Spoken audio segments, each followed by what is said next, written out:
Now to something many are calling annoying, talking about rental application fees. Folks looking for housing may find themselves filling out several applications costing hundreds of dollars.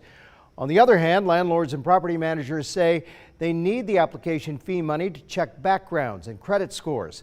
Our Chase Biefeld looked into more on the rental application situation today and has some advice from experts on how to minimize the amount of money that you spend trying to find a home. Chase?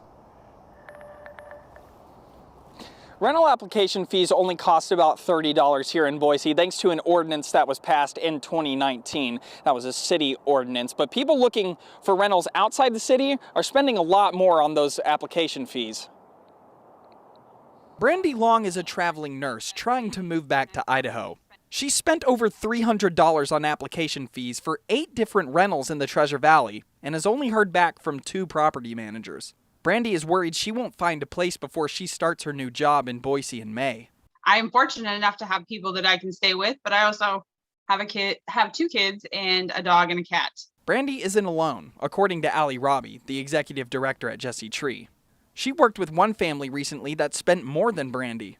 They had applied for several places and they had paid $500 in rental application fees, which had also prevented them from catching them up on the rent that they owed. So we have many examples of that at Jesse Tree. The city of Boise has a $30 cap on rental application fees, but property managers can charge whatever they want outside the city. These fees hit lower income families the hardest, and the high demand for housing doesn't help. Our housing market is so scarce right now. Anybody who's applying for a rental has to apply to so many different places. And so inherently they're going to have to pay hundreds of dollars in fees. Robbie is also an Idaho lawmaker. She has pushed for statewide regulations on rental application fees in the past, but the ideas didn't gain any traction. If we can limit the amount of application fees that they have to pay, we'll ensure that they have better housing stability and that they can find housing that meets their needs. And we can also ensure that application fees aren't exploited. It's nerve-wracking, and then not to have the answers.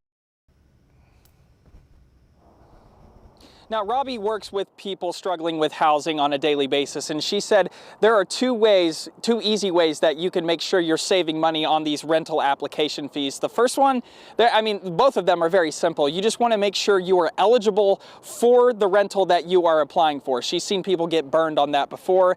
The second thing, make sure that the rental you're applying for hasn't already been taken. Sometimes those applications and those postings online can linger around a couple days, so just call or send an email to those property managers and make sure that that rental is still available. Now, here in Boise, again, there's only a $30 cap on the amount that property managers can charge you. So if anybody is charging more than that, make sure to report that to the city.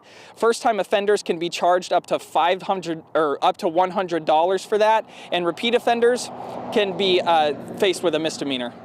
Mark? Seems like there's no end to our housing crisis that we've got going on, or lack of it right now. Chase Biefeld reporting for us. Chase, thanks.